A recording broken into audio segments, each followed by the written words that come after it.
After putting these incredible Ferraris through their paces, swapping seats and experiencing each other's cars, we've arrived here to try something new. In this format, we've done what every petrolhead dreams of, pushed these machines hard on the road, and now we're sitting down together to compare them.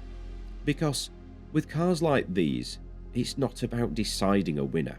It's about celebrating the passion, the performance, and the unique character of these iconic machines.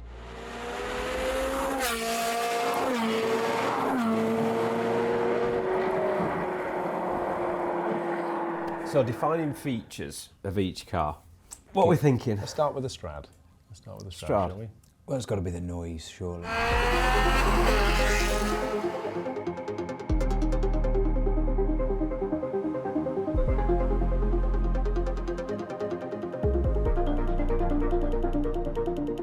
I mean, it's all about the noise in that car, isn't it? Towards the end, when we were coming towards here, I was in the Speciale, obviously roof open, because we made you have the roof open for the entire day. Unbelievably, not only can you, I mean, you can hear the engine of the Speciale, you can hear the engine of the Scud that was straight in front of me, but over both of them, you can just hear the Strad. I mean, I've spent most of the day in the Strad. I couldn't hear either of you two whilst I was in it, and yet as soon as you're outside of it, that's all you can hear. It's incredible. It's all about the noise. It is all about the noise. I'll agree with that because, well, I've been at the back all day and I can hear yours quite loud, but I can still hear it's like a rasp from the Strad. It's just iconic, isn't it? It's the way it comes on and it goes through your spine. Right through you. The noise. And yet, amazingly, all three of them have got, in their own right, a really nice noise. You know, just because we say that, because the Strad has this incredible sound, this ear-piercing sound, doesn't mean that the other two aren't a great noise in their own right. Just makes all the hairs on the back of your neck stand up. There's something about it. I can't quite put my finger on what it is about the noise of the Strad. The Scud sounds great, Speciale sounds great, but there's just something about the pitch. I don't know what it is. It's not just the sound, it's just so raw. It's like almost agricultural. You get in the Strad after driving the other two, you get in the Strad and it feels like you've gone back in time a lot more than the other two. You wonder if they took that as like a basis point once they'd made the Strad, and then they're going to make the Scud, and they go, okay, what can we do to emulate it, but within the confines of what was legal at that point, because obviously all the laws changed on how loud you could make a car. You could get away with a lot more back then than what you can now. And it's just the downshifts. You know, when you pull a downshift, and none of the other cars have the same drama at all, do they? No. It is. Although, Gearbox is a problem. It's 3 times longer to change a gear in that than it is even in the Scud. I mean, Is it really? I don't even notice that when I drove it. As in, you don't. That's not overly offensive. You get used to it. It's like having a manual. You've still got to think about it like a manual in that. The Scud, I found that was a lot quicker, but you still had to treat it in the way that you do with the Strad, but not quite as... Well, you can modulate the Scud, which I quite like. If you want it to be like epic and biblical, you just do the flat shifts. And if you want it to be quite soft, you can change its personality just by modulating, letting off slowly. But with the Speciale, you don't really have to think think about it. No, you don't. It's just doing it for you. It's great in one way because you don't have to think about it, but then in another way, you sort of think, it's just lacking that little bit of drama. It's jerky. Like if you need it to be, but it's jerky probably just to give you a bit of a kick, just for a bit of drama. Do you think the Scud, I felt that the Scud sort of gives you that thump in the back more than any of the others? Yes. To a tremendous amount. I mean, it's just, every time you hit it, it just really gives you a jolt, which I suppose you could see that as a negative. For me, that's such a great feature. I love that. That's unique as well, isn't it? When you think about the other cars, none of them have that kind of drama. And the introduction then of the Manatino on the Scud, which you know, I've driven. Everything's just down there in the Strad, isn't it? It is, yeah. And it doesn't really do anything. No. Well, you're not allowed to touch it, are you? I mean, if you touch launch control button, then everything all hell breaks loose. And if you touch race control, the race mode, I don't know why it's even there. Why would you ever turn it off? Well, all you're doing is making your car sound worse. The other day I was driving it in traffic and I thought, I'll take it out of race.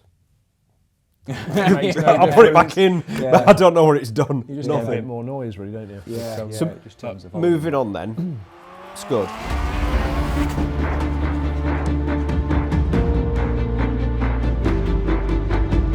What would you say that sets that one apart then from the other two?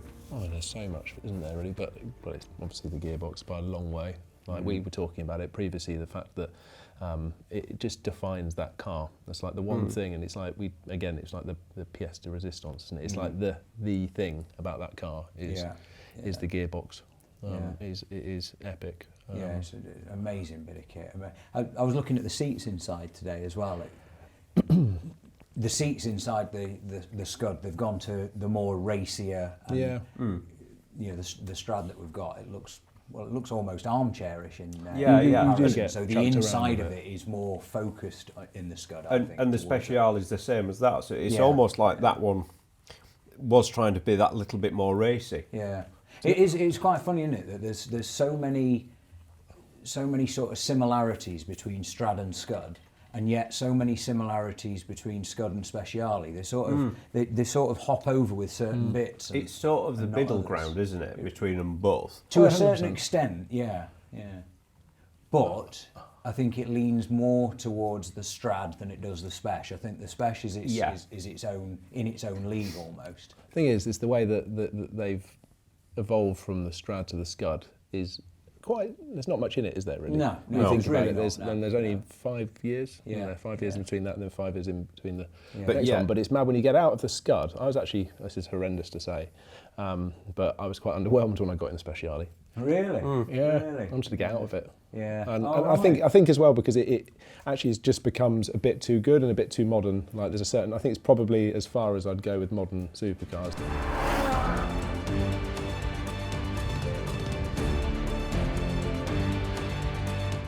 So the Speciale was the last car that I drove today, and I found myself almost wanting to share your thoughts that it's going to be the worst of the three, and yet I got in it, and I don't know if it's because it was roof down, maybe, because it just gives that, that sort of open. I mean, I love an open top car, but it just gave. I mean, the drive here for me was just epic. I loved it. So I think I've gone through a progression because I started off in the Strad for the majority of the day, and then obviously went to the Scud, and then as soon as I then jump in the Spec, each time I'm changing car, it just got better and better and better.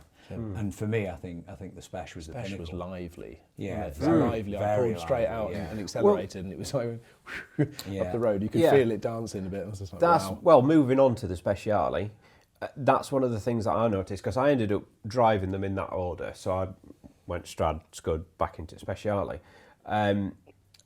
And you do just, I thought, is it going to feel plain? Because you just got out and said, I want to get back in Scud. And I got in it and I thought, I've got this horrible feeling I'm going to be disappointed. And then the first time that you pull out and you plant your foot and it's like, oh my God, this is suddenly all. But considering like it's only 100 brake horsepower more, and there's 85 brake horsepower between the Strad and Scud.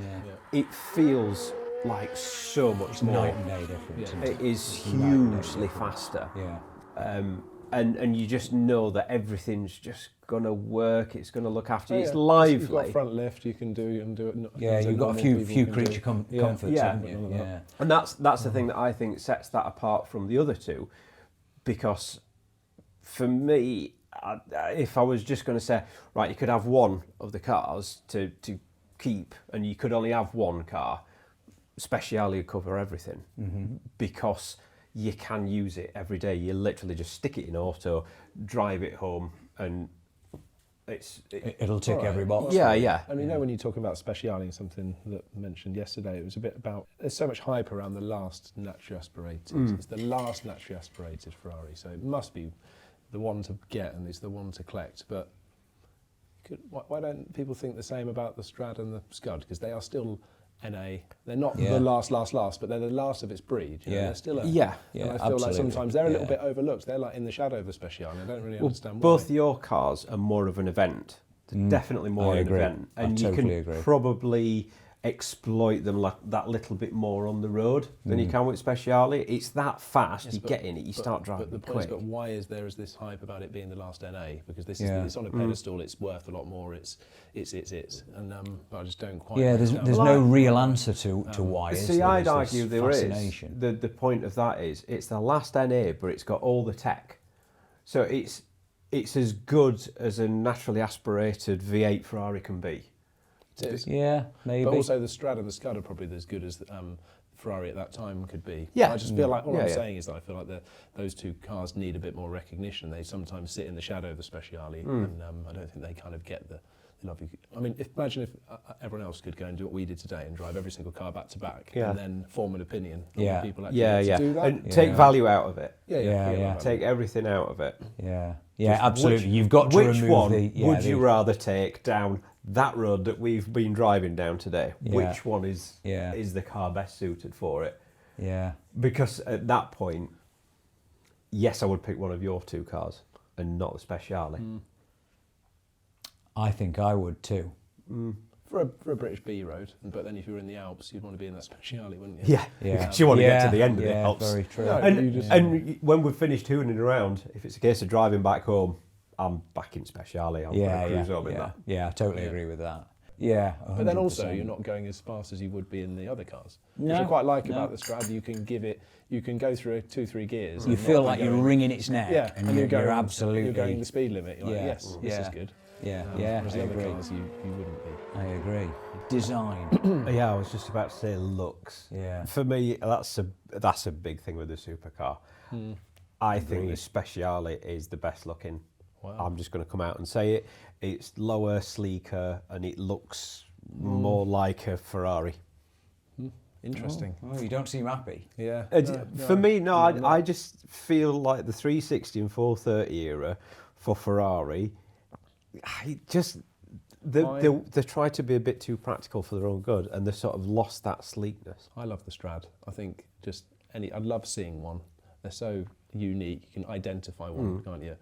And I just think they're beautiful with the stripe, and the side profile's gorgeous. I love those rear, like the shoulders, the challenge grille at the back. Not as love the lights so much. I kind of share that because as much as the Speciale, I mean, we're splitting hairs here because they are three incredible looking cars. But unless you know Ferraris, somebody could see a 458 Spider or a Speciale Aperta drive by and not really know the difference. For me, a 360 and a Strad have so many differences that people instantly know it's something just a little bit different. I know what you mean by that, because the 360 Modena I was never a fan of. No. The Strad, I love it. Yeah. I just love the Speciale more. Yeah, fair. Which is totally fair. Yeah. I tell you what I love about the Scud. I love the side profile. I love that lip spoiler at the back. I just think it's so cool. And I love the exhaust as well, because it's the only Ferrari road car that's ever had those exhausts. No, I can't think of another Ferrari road car that's got them like that. So that's kind of unique.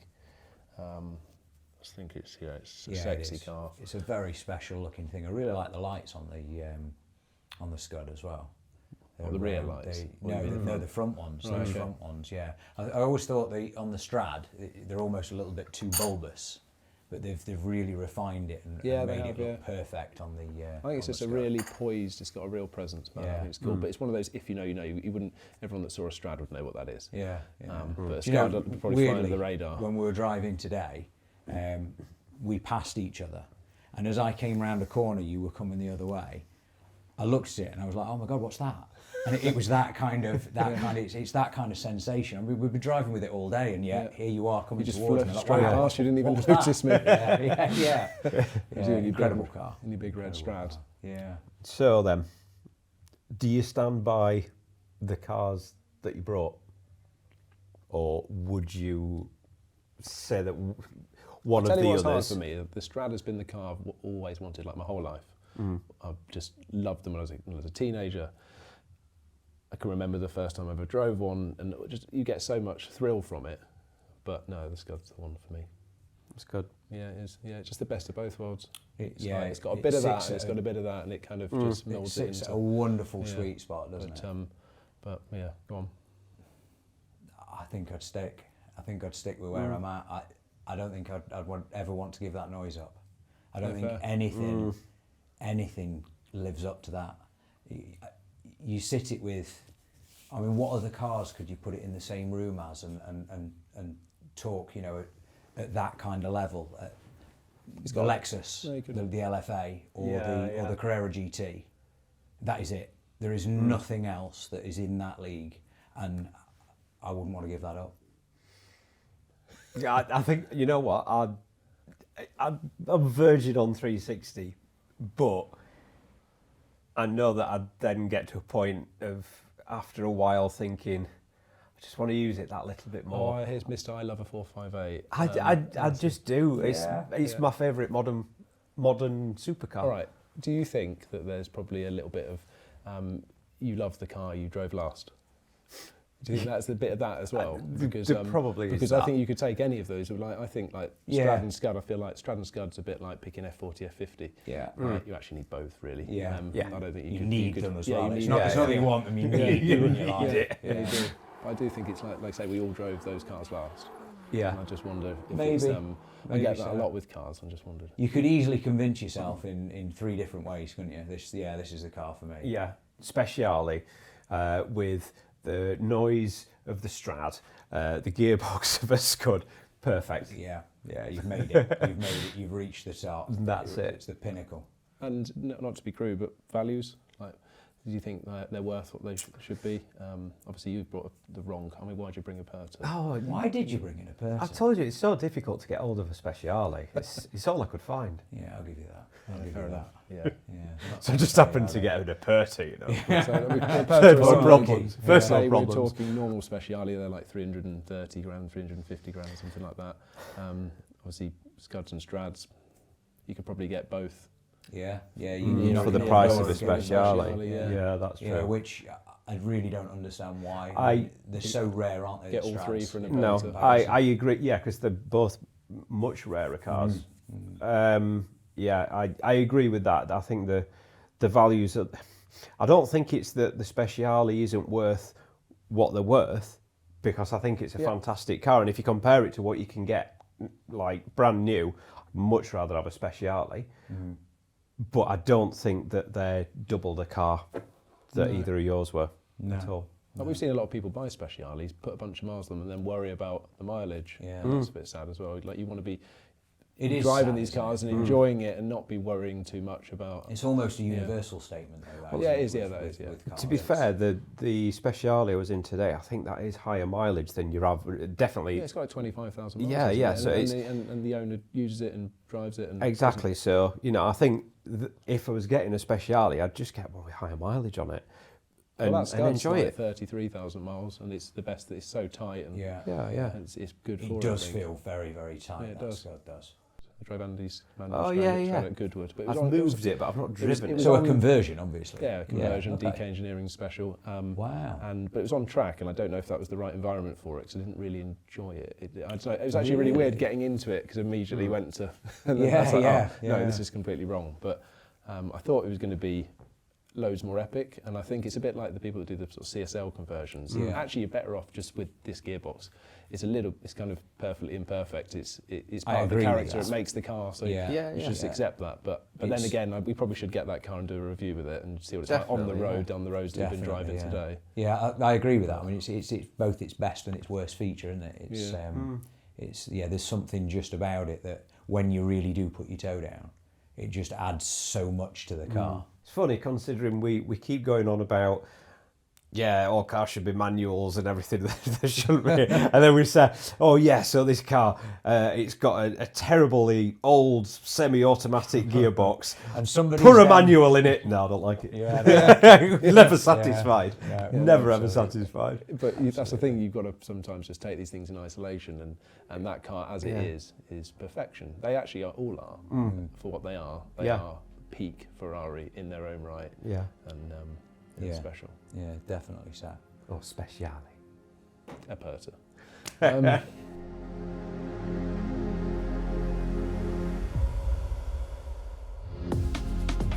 And there you have it.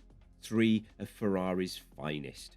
The rawness of the Challenge Stradale, the precision of the 430 Scuderia and the breathtaking performance of the 458 Speciale. And together, they remind us why we're so passionate about these incredible machines. It's been an unforgettable journey bringing these icons together, and we hope you've enjoyed coming along for the ride as much as we have. We'd love to hear from you. Which one is your favourite? Tell us in the comments below. From all of us here, we'd like to wish you a very Merry Christmas and a new year filled with the roar of V8s, open roads and unforgettable memories. See you in 2025.